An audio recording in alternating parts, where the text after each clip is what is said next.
Hello and welcome back to another video on ChatGPT prompt engineering for developers.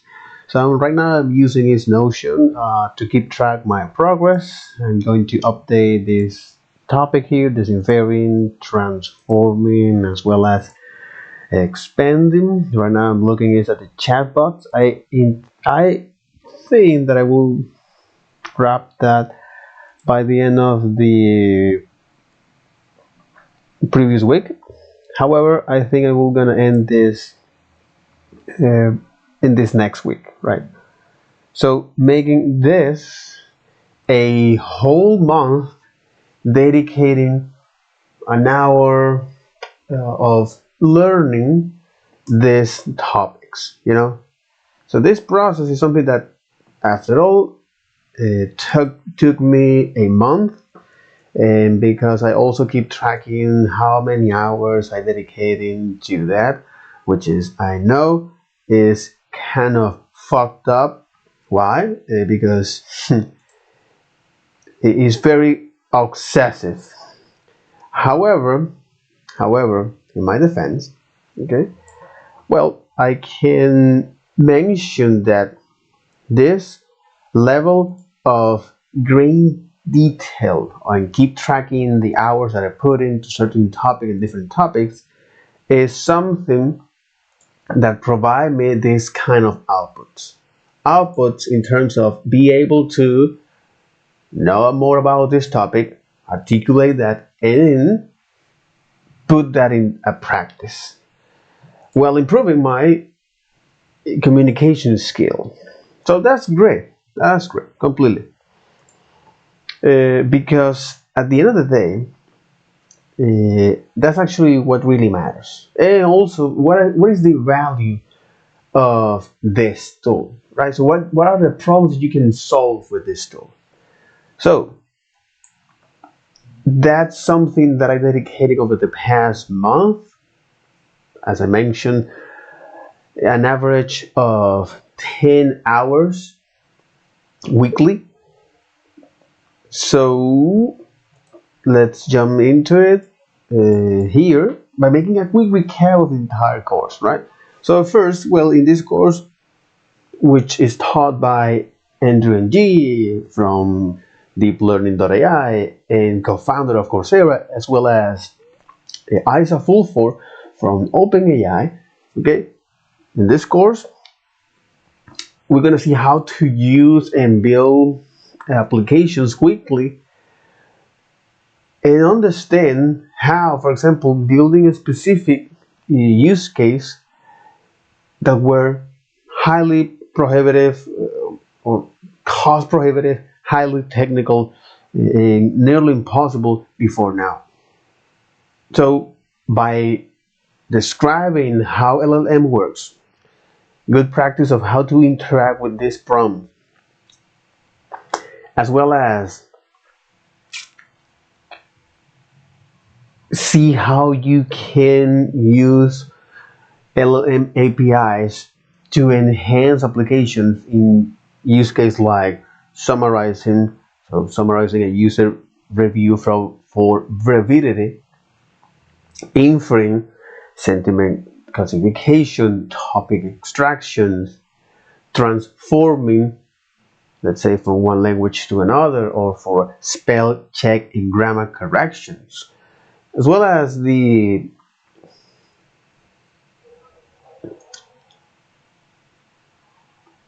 expanding, okay? So automatically generating emails and essays. So looking at a couple principles, as well as see how you can build a chatbot from that. So the first is the introduction, where even though that right now in 2023 there are a lot of articles out there like 30 prompts that everybody has to know, these are good and orientate to the ChatGPT web interface. People often use from one-off tasks. But the beauty of this and the power of this for developers is that it allows us to build is software applications, much more faster. So in the development of the LLMs, we have two type of that. So we have is base LLM models that predict what is the next likely word. Okay, so for example, if you prompt something like, what is the once upon a time there was a unicorn that lived in, so the model will likely to reply with that live in a magical forest with all her unicorn friends. But if you prompt things like, what is the capital of France? So the model will likely to complete with, what is the French population? So what is the France largest city? What is the currency of France? Because data used or articles used to train this model are likely to be quiz of quiz questions about the country of France. Okay, so in contrast, we have now the instruction tune LLM, where now this allows us is to, for example, if we write a prompt, what is the capital of France, the model will likely to complete with the capital of France is Paris. So how this works? You start with a base LLM. I'm going to get a little bit technical here, but not too much. So you start with a base LLM, and then so you train that base LLM with huge amount of data, and then you train to further turn into you train the model with this huge amount of data, and then you further train to turning with inputs that attempts to follow instructions using refined techniques like reinforced learning with human feedback, and making the model much more helpful, as well as the people that work behind this model make the model to be harmless, helpful, and honest. So it is less likely to have problematic or toxic output. So you can think of this model as someone that is smart enough but doesn't know the details. So you need to provide context for that. So for example, if you ask for, tell me more about Alan Turing, so the model will give you any answers, but again, what you want to know about him, his scientific works, his role in history, his personal life, or something else, as well as the tonality. So give me this in a more journalist tone, or in a more casual. So with that introduction, okay, then I look at the couple guidelines and principles that allows to write effective prompts, especially when we are going to interact with this prompt. So first, write clear and specific instructions, as well as couple tactics that allow us to do that, like clearly define or use the limiters to clearly define different part of your input. Ask for structured data, for example JSON or HTML. Check if the condition to do the task was satisfied. And few shotting, for example, provide the model examples to complete the task, and then let the model to do that. And the second principle is give the model time to think, which in this case is, well, now the model is more, so it behaves somewhat similar as when you ask a person to solve a complex math problem without giving time to work out in the solution first, well, they will likely to give it wrong. So when you get this erroneous conclusion, so try to reframe that in a way that be in a series of change of in a series of chain reasoning. So couple tactics that you can use is provide a set of steps to complete the task, or instruct the model to perform the task before rushing to a conclusion. So then I look at the most common use case where this model is being used, like summarizing, which is great, especially for things that we want to read on the internet. Okay. Summarizing is a very one of the most useful use case from this model. So summarizing, so we can use, for example, summarize or extract, right? So a use case, it might be something like you build an application that reads a text, or you build an application, let's say for a lawyer, that it summarizes a lot of folders from that, a lot of cold case from that, right? And instead of let the lawyer read the entire document, so you can provide a summarized version of that, and optionally a link or a button for that. So the person or the user can dig in more. So that might be one use case. The other is inferring, where you can think of this task, something that is a fault formation. You can think of this task as you give the model a text of input and it performs some sort of analysis, right? Like a sentiment, so understand the sentiment of the text, extracting names, extracting labels, that kind of thing. And in the development of machine learning, according to Andrew Ng, workflow, so if you want to understand the text, meaning if you want to do one use case, want to create just one use case, which is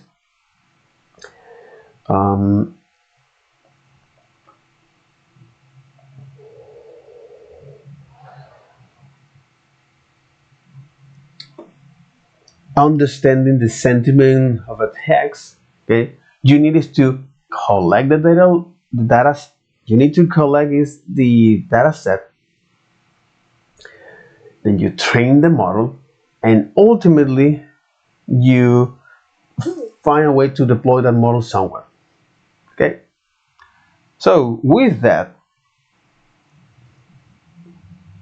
then I look at this is just for one task. Okay, so if we want to, for example, extracting names or do some other tasks, you need to train and deploy a different model. But with this LLM, it provides several tasks by writing is a prompt, which improve the speed of application development, and also by providing a single model with one API and different tests is something that is great.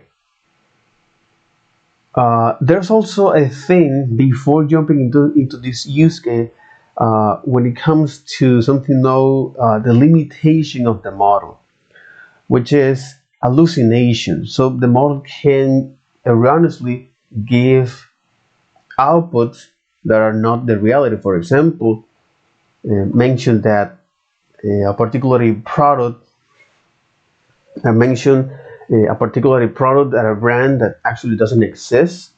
Okay, so for example, like McDonald's is now selling dental floss and tooth tooth um, toothbrush, okay, like dental floss or toothbrush, toothbrush, okay, like dental floss or toothbrush.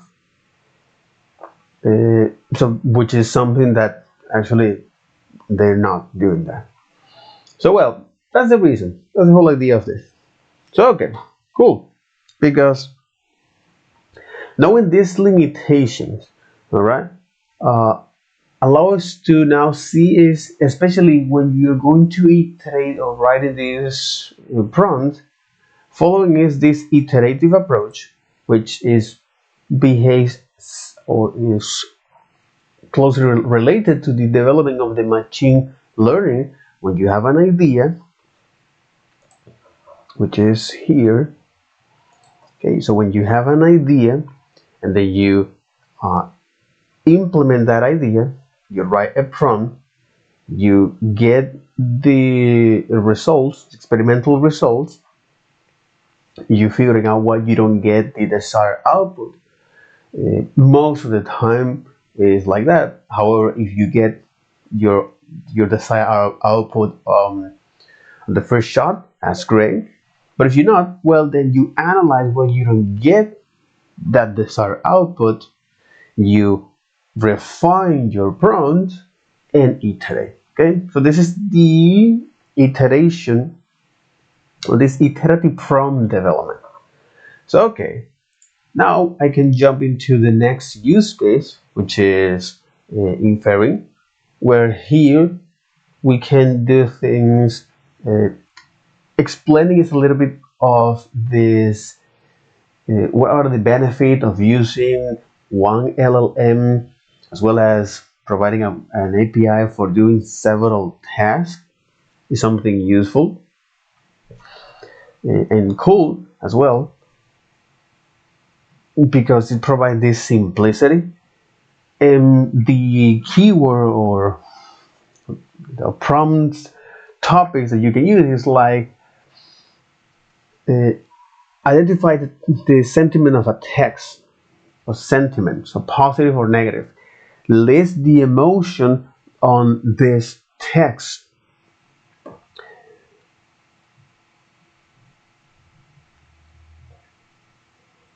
Extracting information of the text, so like the company name or the product names,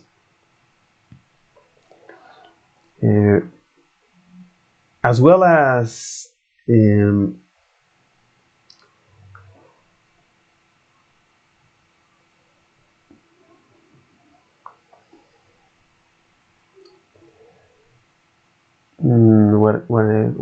what else? As well as doing multiple tasks at once. Okay, in this inferring.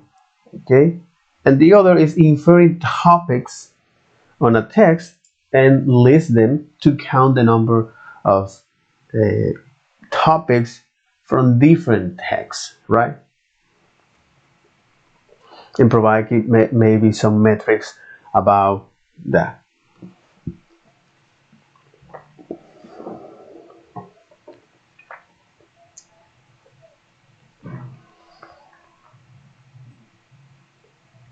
So, okay, so with this, okay, then I look at the transforming, which LLMs are very good at transforming its text input into a different format, whether it's a different language or yeah, whether it's a different language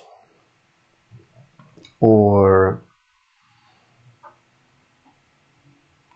a different format, and also spell check and grammar corrections.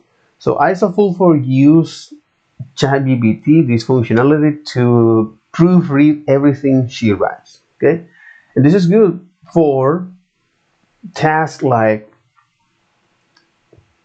translate, identify a language. Translate, identify the or language identification. So formal or informal forms. Okay, so you want to read and indicate where this is going to be addressed, right? I want this result, I want this output generate as in a formal way. If you want to address to a senior or in your profession, okay, you have translate, language identifications, formal or informal forms, okay, tone transformation. So meaning is like, well, you're gonna address this to a more casual audience, or do that in a more professional journalist way, and proofread your text with spell check and grammar corrections. So I also look at the expanding. Okay, we're now expanding is this. Okay, where this is the expanding, and expanding, this is a text that takes a very short input, whether it's a set of instructions or a list of topics. You pass it to a LLM model and generate longer piece of text. This is great, for example, brainstorming, to have a brainstorming partner. Okay, just brainstorming partners. However, there also a problematic use case, for example, generate spam, which, after all, Andrew mentioned that you should be responsible for this. And here I'm going to look at how can I generate a personalized email based on some data. Uh, the email is kind of self-proclaiming to be an AI bot. Okay, so this is the use case that we saw, especially how can we make a use case on expanding by building a customer service, or by generate a personalized email based on some data on user review. And the email is signed the email is signed as an AI bot. Okay, and also parameters like temperatures, so to give more deterministic, predictable, or reliable response, use a temperature of 0. But if you want the model response in a more creative way, so you can give outputs or a value of 0.3 to 0.7. So okay, that's great. Okay, so that's great. Okay, which is kind of the whole point of this. And then looking at the chatbot. So what they're doing here is just showing me. All right. Nope. So what they're doing here is showing me through this, the chatbot here is, so yeah, they mentioned that one of the exciting things about LLM is that you can use it to build custom chatbot with only a modest amount of effort. So the ChatGPT, the web interface, is the way you have a conversational interface, a conversation via a LLM. But one of the cool things is that you can build your own custom chatbot to maybe play a role of a AI customer service, AI order taker. Okay. Isofulfo is going to describe the component of the OpenAI chatbot format in more detail, so you can build a chatbot for yourself. But again, this is something important to understand. So Isofulfo is going to describe the component of an open AI chat completion. And chat completion is one of the features of the open AI.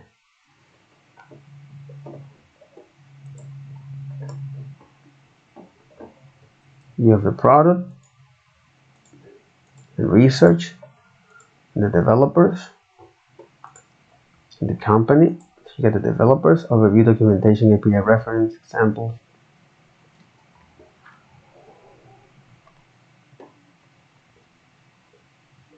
OpenAI Cybersecurity Grant Program.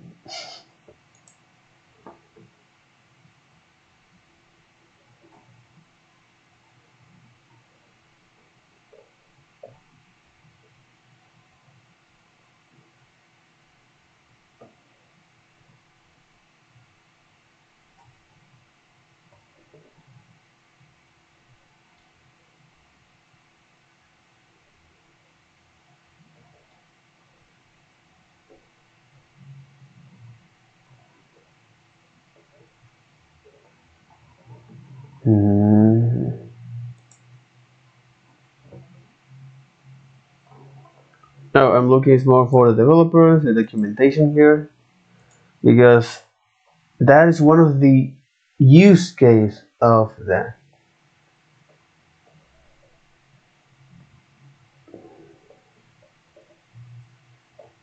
Safety best practice, image generation, fine tuning. That's one of the use case from this open AI. So OpenAI provide this chat completion. I'm not able to see that. Chat plugin, get started, authentication, sample, production review.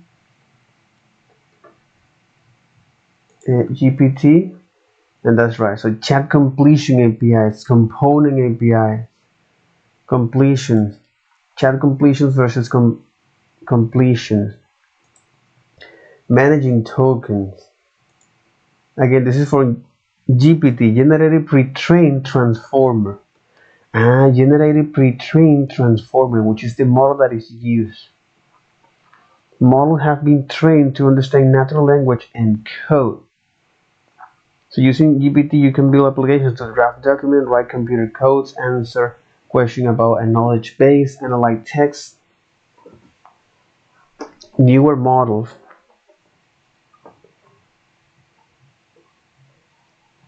You can experiment with GPT-3 in the playground. If you're not sure which model to use, then use the GPT-4 or GPT 3.5.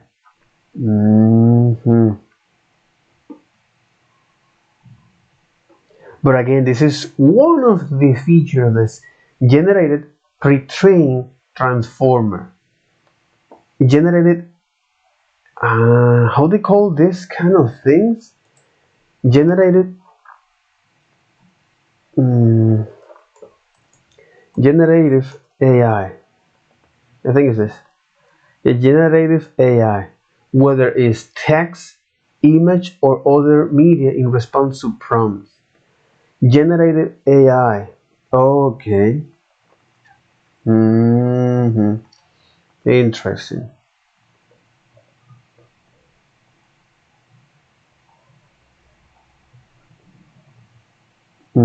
Chat completions and completions.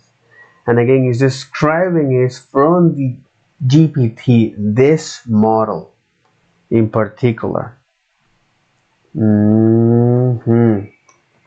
So what I'm seeing here is that right-click instruction. What I see here is that it improved vastly the performance of developers. It will improve vastly the performance of developers. The other is image generation. Okay, but after all, this is a generative pre-trained transformer. Okay, that's something great. Okay, generative pre-trained transformer. Interesting. Interesting. Very, very interesting. So this is one of the building blocks here, okay, or the components of OpenAI chat completion, which is this, right? And after all, this is one of the features of this GPT, generative pre-trained transformer. One use case for that. Generative pre-trained transformer. So it means, okay, so draft document, okay. So yeah, okay, here we're gonna build is a chatbot, okay, but Isofulfur we're gonna help us to describe the components of the OpenAI chatbot completion. Okay, the component of the OpenAI chat completion.